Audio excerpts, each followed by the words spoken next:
Ashama harka fuuni akkam jirtu daawwattoota keenya. Kun qophii alangeeti. Qophiin alangee keenya kan guyyaa har'aa istuudiyoodhaa bahee godina Jimmaatti argama. Godina Jimmaa kana keessatti hojiiwwan haqa mirkaneessuuf hojjetamaa jiran akkasumas dhimmoota yakkoota adda addaa irratti mari'ataati kan turru marii kanaaf itti gaafatamtuun waajjira abbaa alangaa godina Jimmaa aadde Zaharaa Mahammad biratti argamu. Isaan wajjin marii taasisaati kan deemu jechuudha. Marii isaa kan isin wajjin turu an Haayiluu Miidhagsaati. Hanga xumura marii keenyatti nu faana turaan affeerraa keenya. Hayyee aadde Zaharaa ETV wajjin turtii taasisuuf eeyyama waan taataniif ulfaadhaa galatoomaa isiniin jedha. Isinis nu filattanii gaaffii deebii wajjin gochuuf nu bira dhufuu keessaniif galatoomaa. Baay'ee gaariidha. Akka godina Jimmaatti jechuudha. Haqa mirkaneessuudhaaf hojiilee akkamii hojjetaa jirtan? Haqa mirkaneessuudhaaf wal qabate akkuma beekamu kaayyoon seeraa inni jalqabaan nama hubachiisuudha.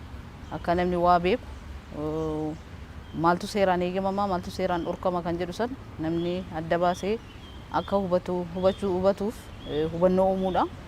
Hubannoo uumuudhaan wal qabate hubannoon qaamolee hawaasaa adda addaatiif hubannoon seeraa hin kennama. Isarra darbe immoo yakki raawwatee gaafa eeruun dhiyaatu akkuma beekamu poolisiif abbaan alangaa hojii galmee qorannaa waliin gaggeessa. Poolisiif abbaan alangaa sadarkaa aanaatti eeruun fuudhamee galmeen waliin qoratama. Galmee sadarkaa aanaatti abbaa alangaatiif darbus sadarkaa godinaatti darbus qoratamee erga xumurameen booda karaa poolisiitiin mata dureen itti bahee abbaa alangaatiif kan darbu ta'a. Achi keessatti yeroo poolisiif abbaan alangaa waliin qoratu akkuma jabaadhaan walitti hidhamnee jiru. Bakka yakkaa deemanii qorachuudhaanis wal qabatee achi taa'amee waajjira poolisii taa'amee wanti qulqulleeffamuunis wal qabatee abbaan alangaa poolisiin keessattuu yakkoota ciccimoo xiyyeeffannootti kennuudhaan waliin qoratee kan abbaa alangaatiif dabarsuuf abbaan alangaas kan murtee irratti kennaa jiru ta'uu isaati jechuudha. Kenna tajaajila haqaatiin wal qabate jechuudha. Tajaajilli isin kennitan hangam tokko qulqullina qaba? Akkuma karooraatti waajjirri abbaa alangaa godina akkuma biiroo abbaan alangaa waliigala Oromiyaa xiyyeeffatee karooras haala sanaan baafatee akkuma jiru nutis qulqullina irratti xiyyeeffanneeti kan nuti hojjennu wanti hundinuu qulqullina qabaateedha. Murtiin kennamullee kan inni murtii sirrii ta'uu danda'u waan ta'eef galmeen qulqullina akka qabaatuuf jalqabumarraa kaasee eeruurraa kaasee gaafa raabsamu kaasee eeruu qulqullinaan fuudhamuu galmee qorannaa abbaan alangaaf poolisiin waliin qoratu qulqullinaan akka qoratamuuf kallattiin kaa'amee akka qulqullinaan hojjetamutti xiyyeeffatamee hojjetama. Wanti hojjetamu sun qulqullina qabamoo hin qabu kan jedhu immoo odiit godhamaa jechuudha. Fakkeenyaaf galmeen qormaataa haala kamiin akka qoratamu kaa'amee jira waan ta'eef ulaagaa seerri kaa'u san ulaagaa barbaachisu sana guutee qoratamee moo hin qoratamne kan jedhu abbaan alangaa poolisiin erga waliin qoratee booda abbaan adeemsaa odiit godha jechuudha. Sirna ittiin odiit godhamutu jira. Odiit godhamee qulqullinni ulaagaan ba'eera. Wanti tokko qulqullina ta'u kan himannaas haa ta'u kan qorannoos haa ta'u kan falmii dhaddachaas haa ta'u wanti hojjetamu qulqulluudha jechuudhaaf ulaagaan ittiin safaramu baafannee jirra waan ta'eef ulaagaa sanaan abbaan adeemsaa yeroo yeroodhaan kan madaalee dabarsu ta'a jechuudha. Inni poolisiif abbaan alangaa qoratamu abbaan adeemsaatiin madaalamee abbaan alangaa akka murtii irratti kennuuf darba. Abbaan alangaa immoo gaafa murtii kennu murtiin abbaan alangaa kenne sun hammam qulqullina qaba kan jedhu hammam sirriidha kan jedhu abbaan adeemsaa immoo murtii abbaa alangaas odiit godha. Sana booda immoo erga abbaan adeemsaas odiit godhee wanti duuf deebiin kennamee fi wanti sirrachuu qabu erga sirrateen booda qaama murtii sana barbaaduuf murtiin sun kennama jechuudha. Yoo himannaa ta'e mana murtiitti darba. Yoo galmee hin himachiifne ta'e cufamu ta'es qaama ilaallatuuf nama miidhamaadhaaf kan kennamu ta'a. Isa qofa osoo hin taane murtiin abbaan alangaa murteessallee fakkeenyaaf abbaan alangaa himannaa tokko gaafa himatu keewwata akkasii jalatti murteessisa adabbii akkasiin kennisiisa jedhee seera sana caqasee himata.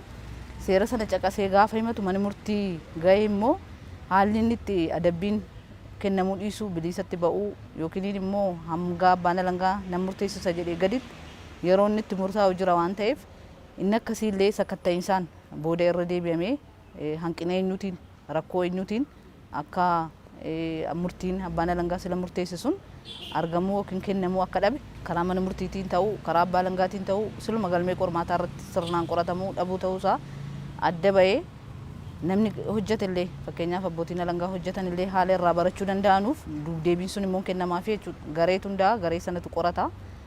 hanqina eenyu akka ta'e adda baasa. Hanqina sana immoo bifa qaamni hojjetu sun irraa barachuu danda'uun deebiidhaan hin kennamaa, bifa leenjiitiinis illee kan kennamu ta'a jechuudha. Haala sanaan qulqullina ilaalaa deemna. Kenna tajaajila haqaatiin wal qabatee dhimmi biraa kan baay'ee yeroo baay'ee ka'u waa'ee saffina tajaajila isin kennitaniiti. Akka godina Jimmaatti tajaajilli haqaa kennitanii hangam tokko saffisa qaba. Saffinaanis wal qabatee akkaatuma ulfaatina hojiitiin hojii adda addaati kan nuti raawwannu. Haaluma ulfaatina hojichi qabuutiin istaandaardiin bahee jira jechuudha. Istaandaardiin inni xiqqaan hojiin sun keessatti xumuramuu qabu kaa'amee jira waan ta'eef isarratti hundaa'eeti gaafa eeruun dhufu guyyaa eeruun dhufu hin galmaa. Galmeen qorannoo wal xaxaa ta'e giddu galeessa ta'e salphaa ta'e hammam keessatti akka xumuramuu qabu istaandaardiin baheefii jira jechuudha. Istaandaardii sana keessatti xumuramee moo hin xumuramne kan jedhu madaaluudhaaf jalqaba gaafa eeruun dhufu guyyaa eeruun dhufu hin galmaa. Guyyaa ragaan fuudhame guyyaadhaan adda bahee guyyaan abbaa alangaatti darbes adda ba'a waan ta'eef galmeen qoratame tokko yoom eeruun kenname yoom keessatti qoratame xumurame kan jedhu adda ba'a jechuudha. Bifa sanaanii adda ba'uu qofatu hin taane ulaagaan foormiin bahee jira waan ta'eef isaan madaalamee istaandaardii keessa xumurame hin xumuramne kan jedhu adda baafama. Yeroo tokko istaandaardii ala yeroo inni ba'u jira.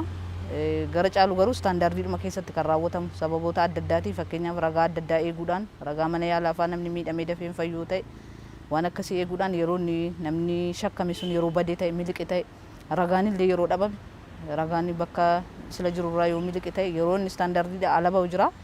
Kamtu istaandaardii keessatti hojjetame kamtu istaandaardii ala hojjetame odiit godhama jechuudha. Odiit godhamee rakkoo abbaa alangaatiin yookiin dhibaa'ummaa abbaa alangaatiin istaandaardii ala ba'u kan jiru yoo jiraates namuusaan illee gaafachiisuus hin danda'a waan ta'eef haala sanaan yeroo yeroodhaan kan ilaalamaa hordofamaa deemuuf dubdeebiin itti kennamaa deemudha.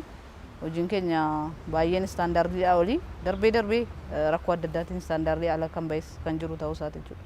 Hanqinni gama naamusa abbaa alangaatiin wal qabatee ka'u hoo akkamitti ibsama?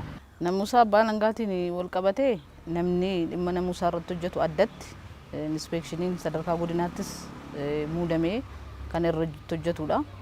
Jalqaba kaayyoon inspeekshiniis yookiin namni tokko mana hojii tokko keessatti dhimma naamusaatiin wal qabatee yookiin wallaaluudhaanis dagachuudhaanis dhimma isa gaafachiisu raawwachuu danda'a waan ta'eef hubannoo uumuudha. Dambiin itti bulmaata abbootii alangaas jira. Isa irratti inspeekshiniin yeroo adda addaa hubannoo kenna jechuudha abbootii alangaatiif waan itti gaafachiisu akka hin raawwanneef akka irraa of qusataniif hubannoon hin kennama. Isarra darbee immoo koomiin yeroo dhiyaatu hin qulqullaa'a. Kan sadarkaa godinaatti ilaalamus hin ilaalama kan sadarkaa naannoo deemus hin jiraata akkaataan sadarkaa ulfaatina rakkoo naamusaa uumame irraan kan ka'edha. Kan inni itti ilaalamu sadarkaan isaa jechuudha.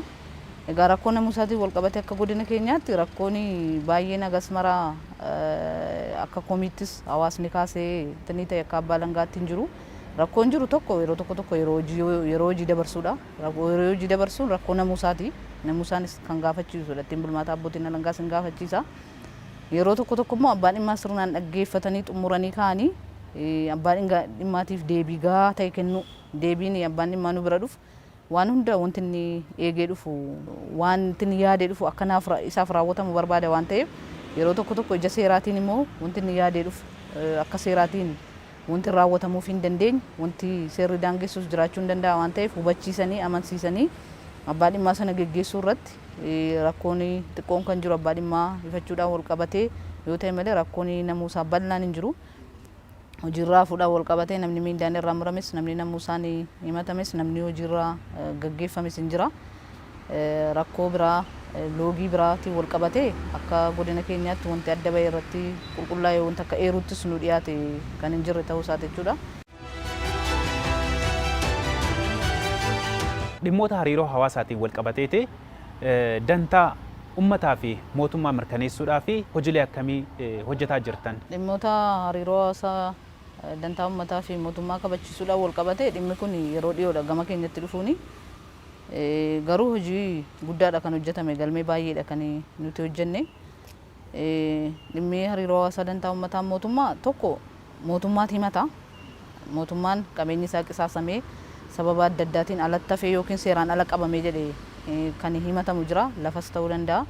Kan immoo mootummaan immoo himatamee namni illee seeraan ala akka qabeenya kaazinaa mootummaa keessaa kaazanaa mootummaa keessaa qabeenyi mootummaa hin baaneef abbaan alangaa bakka bu'ee deebii kennee kan falmutu jira jechuudha. Gosa lamaanii kan jiru. Isaan wal qabatee galmeen himannaa gaafa mootummaan himatamu gama keenya akka fidanuu waajjiraalee mootummaa hunduu akka beekaniif xalayaadhaanis beeksifamee gama keenyas kan fidaa jiran ta'udha jechuudha. Duraan dhimma fixaatu sektoraalee mootummaa adda addaa keessa jira. Jarumaan kan qabamee jiruuf kan hojjetamaa ture yommuu ta'u, amma immoo yeroo ammaa gara abbaa alangaa dhufee abbuma alangaati kan deebiitti kennees kan falmu himannaas wal qabatee kan himatee bakka bu'ee falmu waan ta'eef bu'aan gurguddaanis kan argame ta'uu jechuudha. Bara darbee fakkeenyaaf kan dhimma mootummaan itti himatame parsantii 99 mootummaarraa kan itti hifne ta'uu silaa qabeenya mootummaa kaazanaa mootummaa keessaa ba'uu danda'u. Sababii abbaan alangaa bakka bu'ee falmeef akka kaazanaa mootummaa keessaa akka hin baane ta'eera. Kan illee mootummaa bakka buunee himannes wantoota adda addaa kan deebisiifne ta'uu lafaanis wal qabatee mana gandaafaa wal qabatee kan deebisiisne ta'uu isa qofa osoo hin taane bifa gorsaatiin illee osoo namni himatin qabeenyi mootummaa bakka adda addaatti qisaasamee jiru akka deebi'u gorsaan xalayaatti barreessuudhaan qabeenyi mootummaa qisaasamee bakkee jirullee baay'een kan deebi'e ta'uu isaati.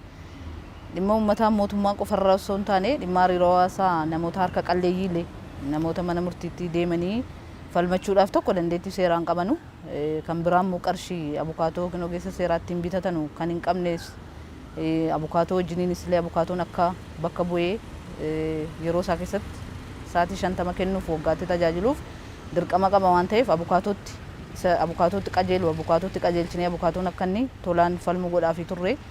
Kaan immoo abbaan alangaa bakka abukaatoon hin geenyettis fakkeenyaaf aanaa fagoorra fa'aa abukaatoon bakka hin jirre jirra abbaan alangaa bakka bu'ee falmaafii ture jechuudha. Harka qalleeyyiidhaafis wal qabatee tolaan jechuudha. Dhimma yakkaa qofatu hin taane namoota harka qalleeyyii ta'anis abbaan alangaa hariiroo hawaasaatiin bakka bu'ee falmuuf labsiidhaan aangeffameera waan ta'eef kanas kan falmaa turre ta'uu isaati jechuudha. Tajaajila seeraa bilisaa irratti uummanni hubannoo akkamii qaba?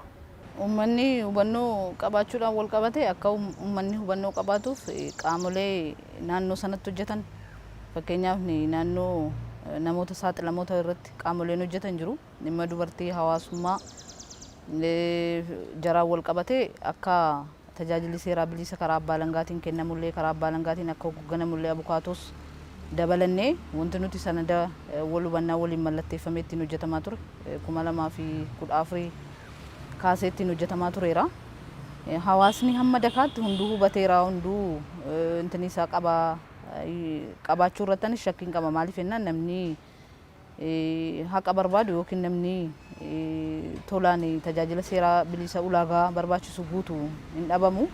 Garuu tajaajila seeraa bilisa kennamu hanga ta'e dhufee kan dhabee deebi'ee hin jiru. Namni dhufee tajaajila seeraa bilisa barbaadee dhufee gama keenyaan yoo abbaan alangaa illee hin dandeenye abukaatoon illee akka falmu bakka buusuu dandeenya waan ta'eef abukaatoonis fuudhanii falmaa jiru waan ta'eef namni dhufee dhabee hin jiru. Garuu dhufuudhaan wal qabatee hubannoo ammallee kan irratti hojjetamu ta'uu qaamoleen biraas kan hamma sadarkaa gandaatti gadi bu'anii haala hubachiisuun danda'amuun abbootiin alangaa sadarkaa aanaa irra jiranis kallattiin kaa'amee fi hubannoo kennaa jiru. Ammas kanafu ta'uudha jechuudha hawaasni.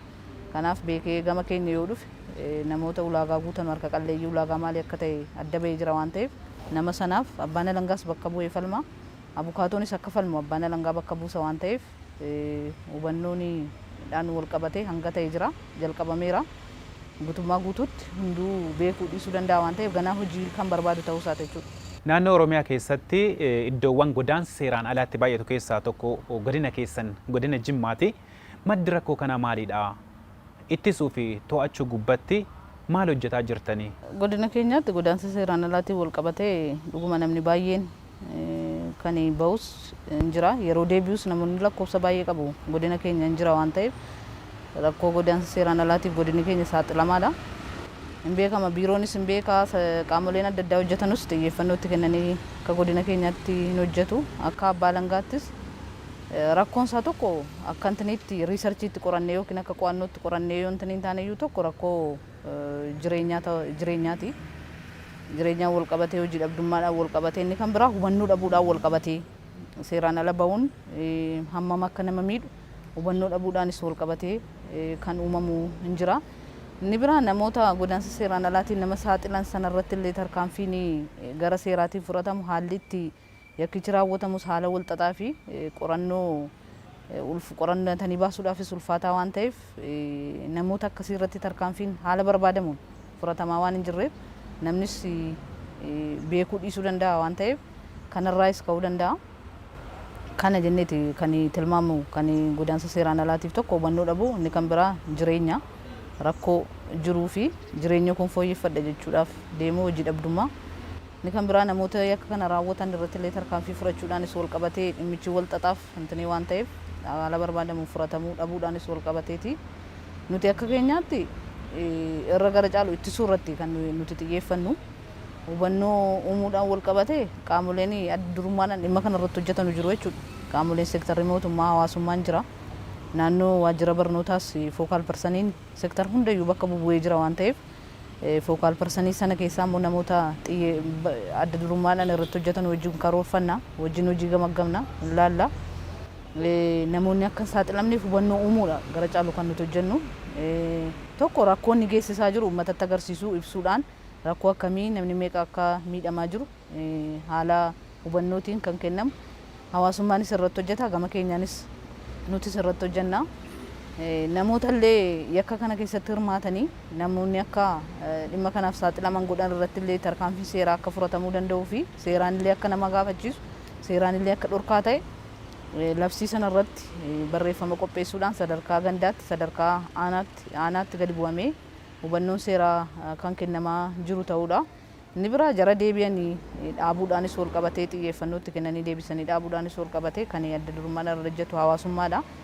Haala kamiin dhaabbataa jiru kan jedhuuf haala kamiin immoo namni biraa akka ammas hin saaxilamneef jarri deemanii deebi'an illee carraan hojii akkamitti akka uumamaaf jiru kan hordofnuuf kan wajjin hojjetaa jirudha. Rakkoon gama kanaan jiru cimaa akka ta'e ilaallee jirra. Kanaafuu namoota namaan daldalanii fi daangaa ceesan kanneen gara seeratti dhiyeessuudhaaf maaltu hojjetamaa jira? Namoota yakka kana keessatti hirmaatan tarkaanfii seeraa akka irratti fudhatamu gochuudhaan wal qabatee galmeen qoratamee himatamee murtiin mana murtiis argateera. Waggaa 13 waggaa 8 kan adabaman jiru. Gara caalu yeroo baay'ee jarri ijoon jarri intanii ta'an adda durummaadhaan yakka kana kan qindeessan bakka biraa ta'aniiti kan qindeessan biyya alaas jiru. Naannoo Finfinnees jiru, naannoo Jijjigaas jiru. Namni asii gara caalu saaxilamu tokko bilbilumaan nama hin beekne namni hin beekne waameenaan paaspoortiidhuma baafatee kan deemuuf achi erga ga'ee booda immoo qarshiinis jalaa fudhatamee yookiin karaa irratti illee rakkatee kanas deebi'uudha. Namni faddaaltonni asii as ta'anii achitti nama erganu nama muraasa. Namni amma kanatti argamu hin jiru. Jarrumti as ta'an immoo haalli jarri ittiin raawwatan haala ragaa namni qaamni seeraa argachuu hin dandeenye. Ofii jaraatiif qaama sana harkaa fudhatanii yookiin akkaawuntiitti kennanii birrii galchuurra haala hin beekamneen qaamaan birrii harkaa fudhachuudhaan gowwoomfanii karaarraan ga'anii fa'aa qarshii harkaa fudhatanii nama biraatti nama hin beekamnetti dabarsanii deebi'uudhaan wal qabateeti waan ta'eef kan tarkaanfiin irratti fudhatames jira. Kan immoo namni silaa shakkamu silaa immoo himatamu bakka biraa kan jiru kan argamuu dhabames immoo adeemsarra kan jirus hin jira.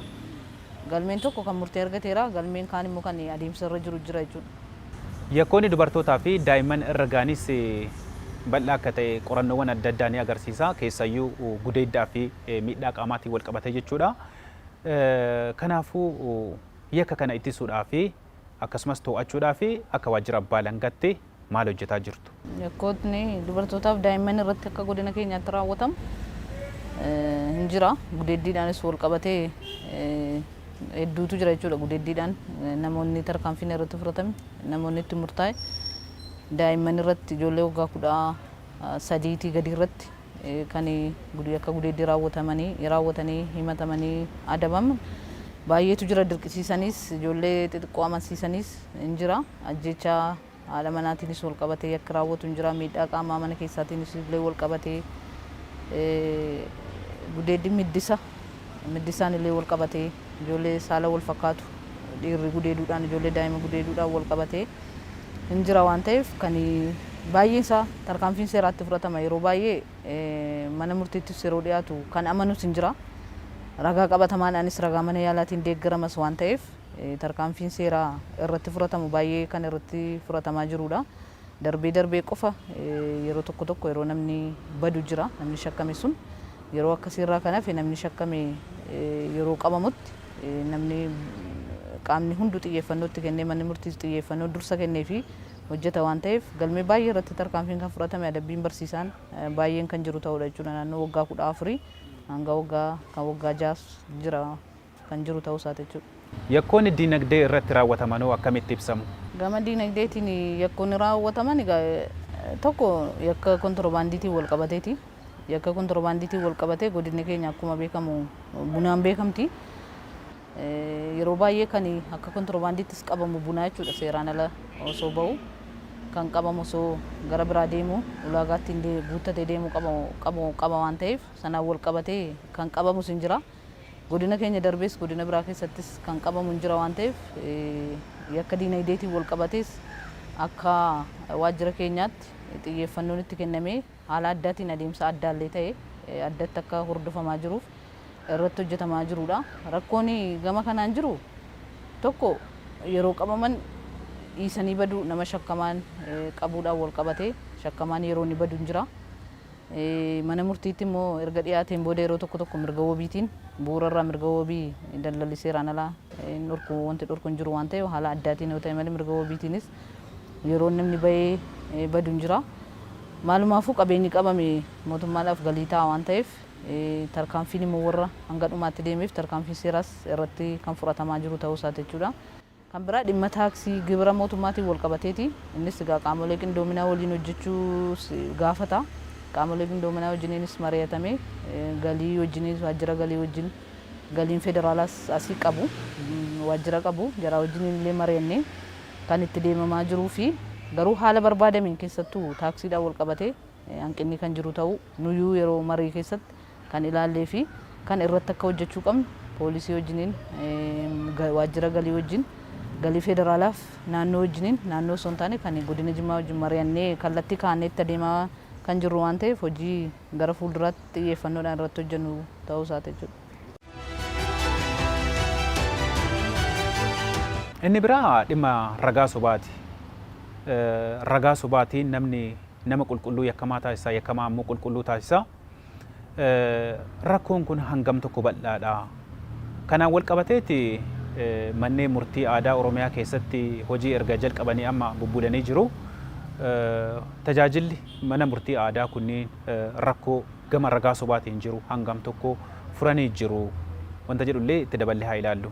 Ragaa sobaatiin wal qabatee akkuma godinaalee kamiyyuu godinni keenyas baay'ee akka mirkaneessuu keessatti wantoota nama rakkisan keessaa isa tokkodha jechuudha. Ragaan sobaa ragaa namaas ragaa sanadaas ta'uu danda'a. Karaa ragaa namaatiinis ragaan sobaa hin jira jechuudha. Fakkeenyaaf yeroo maatii keessa namni tokko yakka raawwate nama hunda raawwateedhanii nama baay'ee himachuu nama baay'ee irratti sobaan shaayiduu wal qabatee hin jira. Inni biraa immoo arganii kaanii dhoksuun illee innis ragaa sobaati waan ta'eef haqni namaallee yeroo dhokatu jira jechuudha. Hawaasa keessatti yeroodhuma guyyaa yeroo namni argutti yakka raawwate ka'ee ragaan yeroo itti dhabamu yeroo hawaasni ragaatti bahuu didu haala adda addaatiin ta'uu danda'a nama sanas deeggaruuf ta'uu danda'a wanta akkasiis hin jira waan ta'eef ragaa sobaatiin wal qabatee rakkoon akka jirudha jechuudha. Akka godina keenyaattis kan sanadaatiinis wal qabatee alatti hin qophaa'a yeroo baay'ee kan qophaa'a amma fakkeenyaaf godaansa seeraan alaa silaatiin wal qabatee tokko kan irratti dhiyaatee namichi adamamee jedhe ragaa sobaatiin paaspoortii sobaa baasee tikkeettii sobaa qopheessee fidee viizaan kee dhufeera tikkeettiin kee kunoo dhufeera deemi jedhee kuma naannoo 78 nama harkaa furatee dhaqii jedheeni gaafa deemuuf eerpoortii deemu Finfinnee deemu ragaan isaa sun foorjidii akka ta'e tikkeettiin sun adda bahee kan deebi'e waan ta'eef ragaa sobaatiin wal qabatee ragaan sanadaas hin jira ragaan namaas hin jira waan ta'eef akka mirkaneessuu keessatti tokko dhimma yakkaatiin wal qabatee nama yakkamaan taanillee yakkamaa godha. Nama immoo silaa yakkaan gaafatamus haalli itti bilisa baasus hin jira. Dhimma qabeenya waan biraa hariiroo hawaasaatiin wal qabatee dhimmi itti qabeenya ofii waan hin taanillee namni ragaa sobaatiin sanada sobaa qopheessuudhaan kan ofii kan godhatu hin jira. Kan immoo silaa kan isaa ta'uu qabus kan isaa ta'uu haalli inni itti dhabu hin jira waan ta'eef ragaa sobaatiin wal qabatee rakkoon kan jiru ta'uudha jechuudha akka godina keenyaattis. Mana murtii aadaatiin wal qabatee kaastanii turtanii mana murtii aadaatiin wal qabatee manni murtii aadaa hundaa'uunsaa qaamolee haqaatiif ba'aa guddaadha kan inni buusu. Maaliif jennaan achuma keessatti namni walimatus achuma jira, inni abbaan seeraas achuma jira waan ta'eef yeroo baay'ee haalli jarri adeemsa ittiin nama sana amansiisuuf haqa baasuuf deemanus kan keenya caalaa nuti ragaa namaa irratti kan hin doofnu. Keenya caalaa jarri immoo achuma keessa jiru waan ta'eef haalli jarri itti kaksiisanii baasanullee boris waliin jiraatu achuma keessa jiru. Kanaaf haalli jarri itti haqa namaa baasanii akka namni ragaa sobaatiin waliin miine godhamaa jirullee keessattuu waa'ee qabeenyaatiin wal qabatee waa'ee qabeenya dhirsaaf niitii ragaadhuma sobaa ammaatiin wal qabatee fakkeenyaaf dhirsaa niitiinitu waliin jiranu gaa'eleen qabu ragaa sobaa jedhu fa'aa qopheessee dhaqee qabeenya gurguree yeroo inni xummuree galmee intiniidhuma qabatamaa jechuudha. Xummuree kan inni harka duwwaatti hambisu hin jira waan ta'eef akkasii hambisuudhaaf dhirsaaf niitiin yeroo walitti bu'anullee qabeenya jara akka haala hin taaneen namni tokko hin miidhamne gochuudhaaf wal qabatee dhimmoota xiqqoo dhimma dhuunfaa akka nuti qaamoleen haqaa kun hojiidhaan hin rakkanneef araaraan dhimma xumuramuu danda'u. Tokkoffaa nagaa buusuu, lammaffaa mootummaarraa nu bira dhufanii qisaasamaa adda addaatiif illee waraqaas humna abbaa alangaa humna poolisii leenuu qusata waan ta'eef hojiin gaariin naannoo sanatti kan hojjetamaa jiru ta'uu fi qaamolee haqaallee kan deeggaraa jiran ta'uu isaati jechuudha. Tajaajila kennitan dijitaalessuu gubbatti godinni keessan akka moodeelatti ka'a. Dhimma kanarratti hangam tokko deemtanii jirtan gara fuula duratti yoo isa kana cimsitanii itti deemuudhaaf hammam tokko hojjetaa jirtu? Tajaajila kenninu dijitaalessuudhaan wal qabatee moosaajiidha kan diriire. Moosaajiin diriiree jiru moosaajiin galmee jira. Galmeen tokko gaafa eeruun dhufu amma fakkeenyaaf sadarkaa aanaatti eeruun kan galmaa'u gaafa eeruun dhufu sun galmaa'ee intini keessa galaa moosaajii sana keessa galaa yeroo sanaa kaasee moosaajiin sun istaandardiidhaan adjasti ta'ee jira. Istaandardii sana keessatti hammam akka deeme ofiif lakkaa jechuudha moosaajiin suni. Gaafa galmee sun qoratamee xumuramee galmee qormaataatti gaafa ce'u namni ofiif akka yeroo iskiriptoodhaan barreessuu sirreessee barreeffachuu hin danda'u ofiisaatiif kan lakkaa'udha. Ofiisaatiif istaandardii keessatti xumuramee moo hin xumuramne kan jedhu ofiif baasa. Yeroo istaandardiin kaa'ame darbuuf jedhullee bicaa waarningii agarsiisa jechuudha. Bicaan agarsiisa. Achiin yeroo darbu diimaa agarsiisa. Sanaan wal qabatee hojiin hojjetamaa jiru namni qaamni hordofu hooggansi hordofullee isa ilaalee kun yeroon itti darbaara kun istaandardii ala baheera jechuu hin danda'a. Qaamni alaas yeroo dhufee argummoo sana adda baasee kamtu istaandardii keessatti raawwatame kamtu istaandardii ala bahee kan jedhus adda baasuun hin danda'ama. Inni kan biraa soofti kooppii godhanii kaa'u jechuudha. Ragaan adda addaas baduu danda'a waan ta'eef ragaan akka hin banneef soofti kooppiitti jijjiiranii kaa'uudhaanis wal qabatee moosaajiin waan gaarii namattis kaka'umsa uumuudhaan namnis istaandardiin haala sanaan ilaalamaa yeroo deemu hunduyyuu istaandardii sana keessatti raawwachuun qaba jedhee itti gaafatamummaa dhufullee ofirraa maqsuuf kan hojjetu ta'a waan ta'eef hojiin karaa kanaan hojjetamaarus gaarii ta'uu isaati jechuudha. Hojiilee haqa mirkaneessuuf hojjetamu kanneen keessatti qormaatilee akkamiittu isin mudataa ture? Qormaatilee kanneen irra aanuuf kallattiiwwan akkamii kaawwattanii hojjetaa jirtan? Qormaatileen qaamolee haqaa qunnamu inni jalqabaa ragaadhaan wal qabateeti. Qaamoleen haqaa akkuma beekamu biyyi keenya gara caalu ragaa bifa saayintifiik ta'een miti jechuudha kan qoratamu. Bifuma manuwaal ta'een bifuma kan ragaa namaa irratti rarra'a yeroo baay'ee waan ta'eef ragaa namaa ragaa sanadaas waajjirummaa kan fuudhamu qaamolee adda addaa kan fuudhamu irratti malee bifa tinii ta'een kan qoratamu miti waan ta'eef ragaa sobaatiin wal qabatee rakkoon qaamolee haqaa haqa baasuu keessatti haqa mirkaneessuu keessatti itti gaafatamummaa mirkaneessuu keessatti illee qaamolee haqaatiin wantoota hudhaa ta'an keessaa isa tokkodha jechuudha. Inni biraa rakkoo dandeettii waa qoratanii baasuudhaanis wal qabatee dandeettii raawwachiisummaa teenis wal qabatee rakkoon akka jiru waan hojjetame keessallee keessa deebinee sakattaanee adda baasnee rakkoon kun akka jiru hubannee haala namni irraa barachuu danda'u dandeettii raawwachiisummaa cimsuufillee yookiin dandeettii raawwachiisummaa kaafamee ka'ee waan tokko qoratanii baasuu waan wal xaxaa tokko bira gahuudhaan wal qabatee rakkoon akka jiru kan nuti adda baafannee qabnu.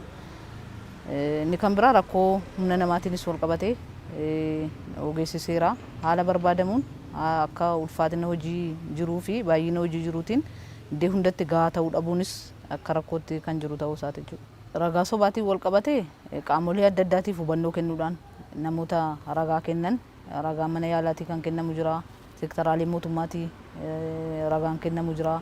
Ragaan sobaa hammam akka nama gaafachiisuu danda'uuf hammam akka haqa namaa jallisuu danda'ullee hammam akka nama mirga hin qabneef mirga kennuuf nama mirga qabu immoo mirga dhabsiisuu danda'u bifa hubannootiin hin kennama. Inni biraa dandeettii inni biraa ammas ragaadhuma sobaa sana irratti nama ragaa sobaa kennu irratti illee tarkaanfiin akka fudhatamuuf xiyyeeffannoo irratti kennee deemti kan hojjennu. Dandeettii fi gahumsaan wal qabatee dandeettii raawwachiisummaa cimsuudhaaf leenjiin nuti illee sadarkaa godinaatti of dandeenyee waan rakkoo jiru adda baasnee bifa leenjiitiin abbootii alangaa keenya sadarkaa aanaatiifis godinaatiifis leenjiin kan kennamaa jirudha. Kanuma wal qabatee waan hubachuu qabu waan hojjechuu qabullee namni qaamni hoogganullee yeroo yeroodhaan akka ilaalee sakatta'ee deebii kennaa deemuuf akka sirreessaa deemus kallattiin kaa'amee kan ittiin hojjetamaa jiru ta'uu isaati. Kun gaaffii kiyyeessa xumuraati dhimmoota baay'eedha kaafnee kan ilaallee dhaamsa waliigalaa kan akkamii qabdu?